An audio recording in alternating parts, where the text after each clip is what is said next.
Have you ever noticed that even when we're off the clock, we're still not off the hook? You take some time off, whether it's a day, a weekend, or even a week-long vacation, but somehow, after all of it, you still don't feel rested.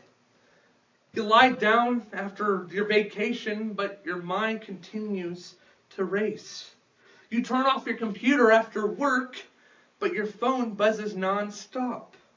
You wake up on a Saturday, and your first instinct isn't, what am I going to do today that glorifies Christ, but your to-do list.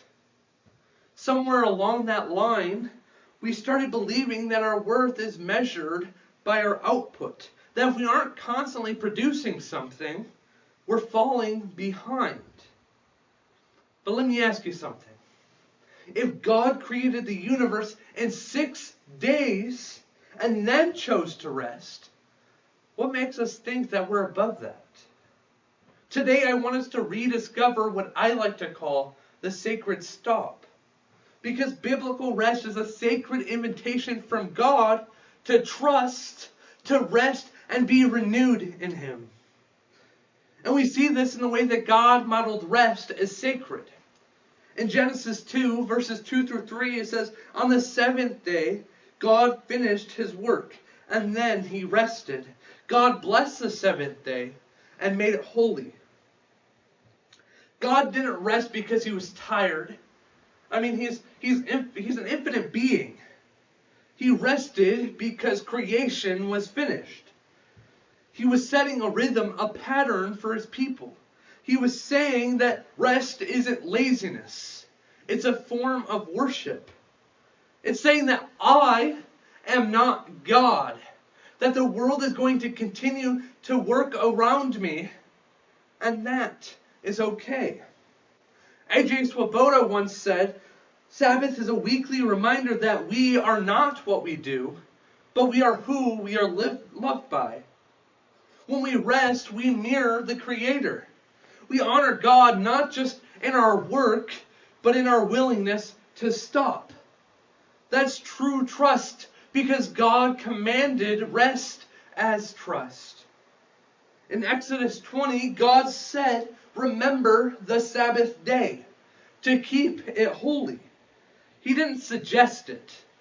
He's commanding it. Because He knows how easy that the Israelites were going to forget, and how even easier it's going to be us with our modern technology to forget. We live like everything depends on us. But Sabbath is saying that I trust God will take care of everything that I leave undone. And in Deuteronomy 5, God reminds Israel, saying that you were slaves in Egypt, but the Lord your God brought you from it. In the ancient Egypt, slaves didn't get to rest. Once they finished some form of work, they just got handed more work. But us as the children of God get to take that time. We get that Sabbath. So when we rest, we're declaring with our entire being that I am not a slave to my schedule. That my worth isn't found in my work. That my days aren't just another block that I get to take off of my calendar. That God is enough for everything that we do. Sabbath is not a restriction for what we can do. It's a liberation. It's God saying that you, my people, are free now, so live like it. And we see this in the way that Jesus fulfilled rest as renewal. Jesus said in Matthew 11, verse 28, that come to me, all who are weary and burdened, and I will give you rest. Jesus isn't just talking about sleeping after church. He's talking about our souls. Hebrews 4 says, there remains a Sabbath rest for the people of God. That the rest is found in Jesus. That once Jesus fulfilled the law, we still had Sabbath. Because Jesus said from the cross 3 words. It is finished. And at the cross, the deepest rest for our souls that we need was secured forever. We don't have to continue to strive to prove ourselves. We no longer have to earn our love or even our acceptance. We don't have to sacrifice ourselves on the altar of productivity. We already have our salvation. We already have our love. We already have our acceptance in Him.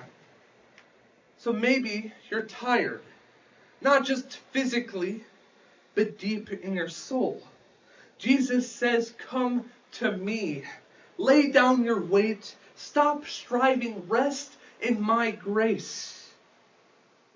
Because biblical rest is a sacred invitation from God to stop, to trust, and to be renewed in Him, in who He is. So this week, make a sacred stop. Unplug. Breathe. Take a moment to worship our God. Not because you have to, but because you get to. Because you are not what you produce. You are not what you perform.